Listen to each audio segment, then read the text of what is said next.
You have talked about the dramatic and in many respects remarkable developments that have taken place in Pakistan recently, both in terms of its political development as well as in fundamental changes of popular attitude. These have been relatively recent changes.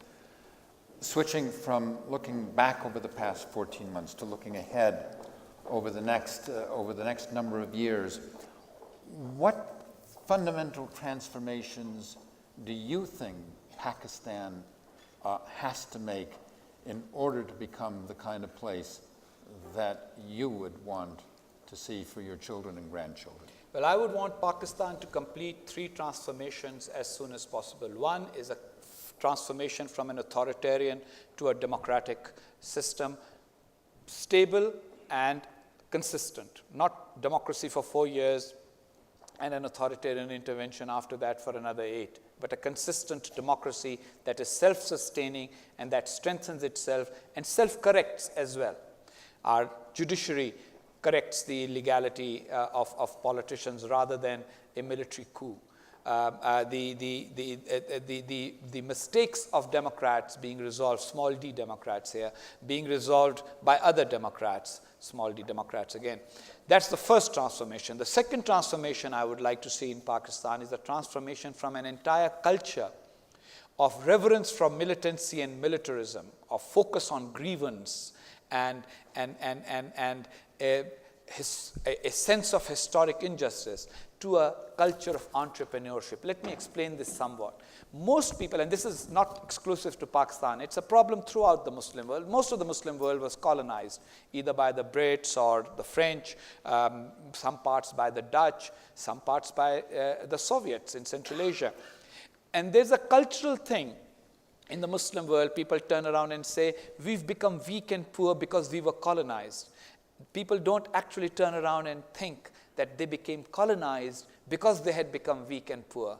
And so to reverse that argument and start understanding the dynamic of where we went wrong and how we can set it right in our own internal development. Why is it that 92% of school-going age children in India go to school, but only 58% of school-going age children in Pakistan go to school, or half of the Arab world's population does not go to school at all? Those are the things that need to be debated so that we can move from this culture of warriors to this reverence for warriors to a culture of appreciation for entrepreneurship. And the third is, Pakistan is very strategically located. We sit at the crossroads of the Middle East, Central Asia, and South Asia. And we are also close to China. So we actually are connected to 4 different regions, one country. We could get embroiled with the conflicts of all those 4 regions, which is what we have done in the past, or we could make the transformation and become a country that looks upon itself as sitting at the crossroads of opportunity. We could be the main entrepot trading nation where the trade from all these 4 regions crosses, where if India's energy needs have to be fulfilled from the Middle East and Central Asia, the pipelines run through our country.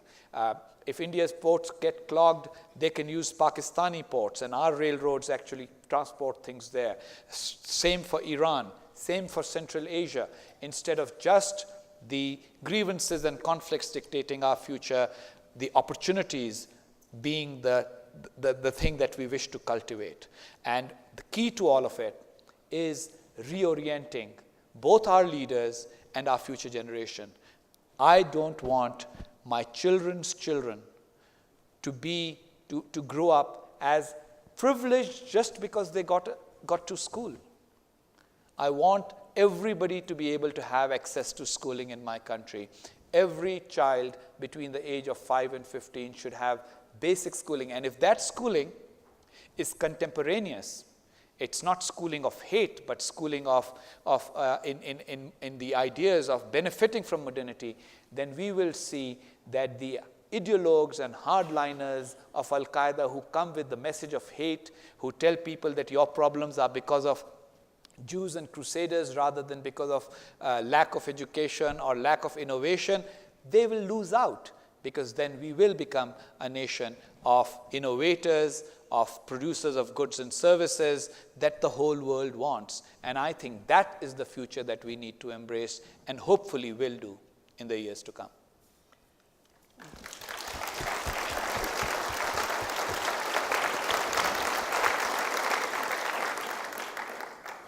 have several questions here about U.S. policy toward Pakistan, U.S. military aid to Pakistan. Let me try to summarize these into one broader question. And that is, you've talked about the transformations you would like to see in the future of Pakistan. What transformations would you like to see in terms of U.S. policy toward Pakistan that will both serve those objectives which you have so eloquently laid out for Pakistan, as well as best serving U.S. interests? The United States needs to look at Pakistan not as an ally of convenience, but a partner.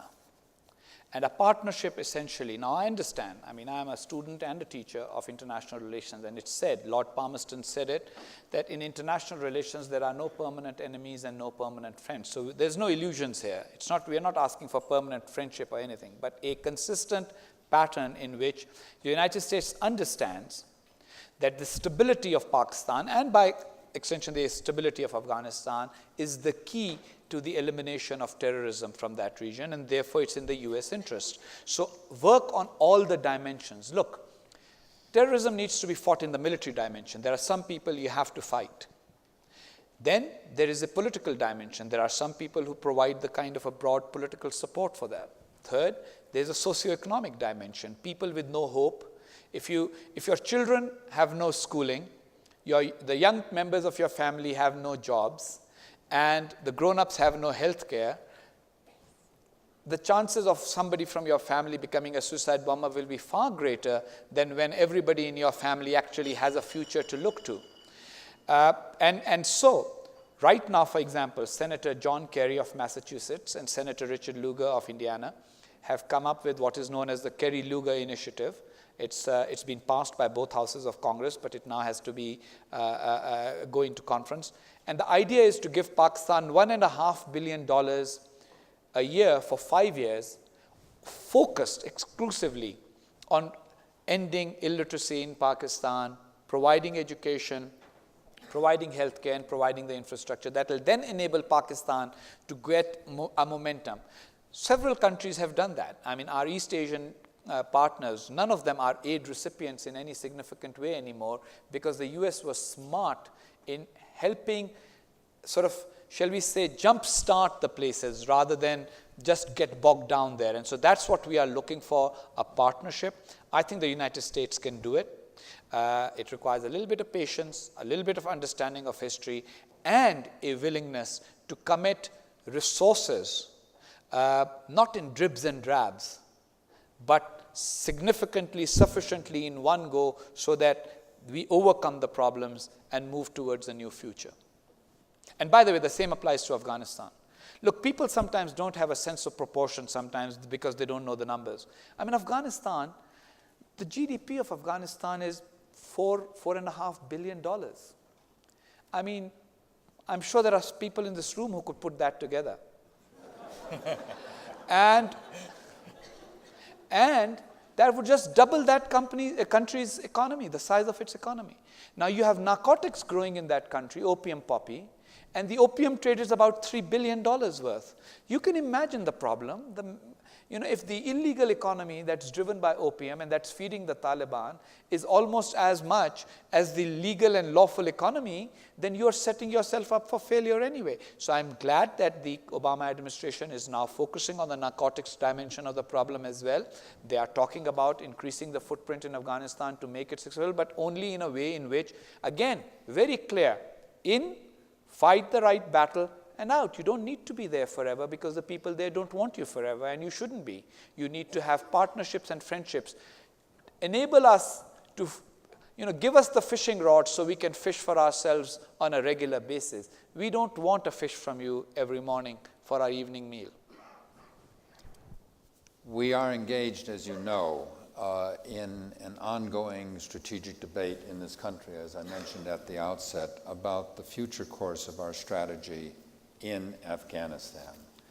And again, to put it in one of the horrible words of those headline writers, the choice being put is go big or go home. That is, somehow that we must escalate our troop presence in Afghanistan significantly, or that, on the other side of the argument, that this is really beyond the capacity of the United States, that this is an open-ended military contest where only increasing the American footprint will generate more animosity and antagonism in that country.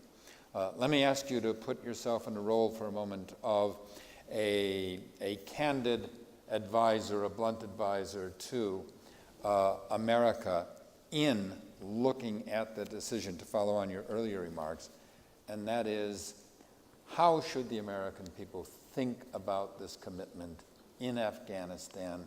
What is the course of action from a man who has been involved in this for now the better part of 3 decades?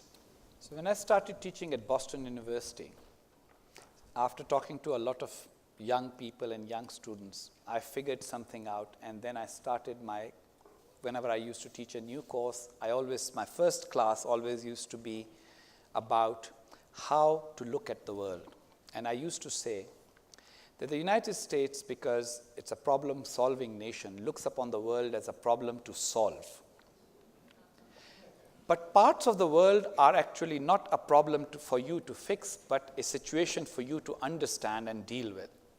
So if you're going to have an engineering approach, you're going to say, okay, let's go big, whatever it takes, how do we solve it? The other approach is, how do we go about setting this right and setting in motion things that will enable others to solve it for themselves? The Afghan people are a proud people. The Pakistani people are a proud people. We have the talent, we have the abilities. The Afghans have become victims of circumstances. They were poor. The Soviets came in. We all went in to go and drive out the Soviets. A mess was created. Whatever little they had of infrastructure was destroyed. The only university they had, was totally destroyed and decimated. Then the Taliban came and destroyed whatever little was left of the already destroyed country. So it's about rebuilding. And I know that many people in the United States say, nation building is not for us. And I keep reminding them, post-Nazi Germany and post-militarist Japan were targets of your nation building, and look at where they have reached. They have become partners as a result of your nation building. So my advice is, first of all, don't put yourself in this either or of going big or pulling out. There are many things in between. Look, even when immediately after 9/11, there was a lot of debate in this country about, are the Muslims good or are the Muslims bad? And I started one of my speeches by saying, there are many options between shooting every Muslim you know and hugging them. I mean, you can talk to them, you can do many things, etc. in between. So there's a lot of in-betweens on Afghanistan. You can have smart options, and I'm sure the administration is considering them.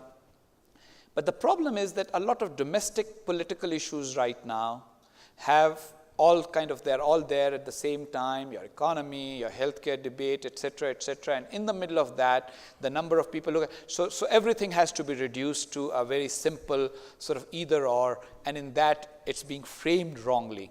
The real question is Afghanistan winnable? And my answer to that is absolutely. Is there a way to do it? Definitely. Do we know what that way is? If we apply ourselves together, we will find it. It will need a cooperative effort between Pakistan, Afghanistan, NATO, and the United States, and I think we can do it, and we will. Thank you very much, Mr. Abbas.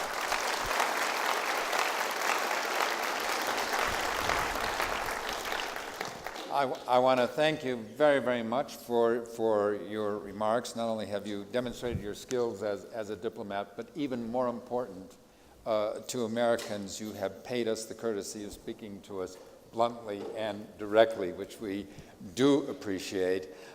We are out of time now, but I want to give one final round of applause to you and to wish you well in your country.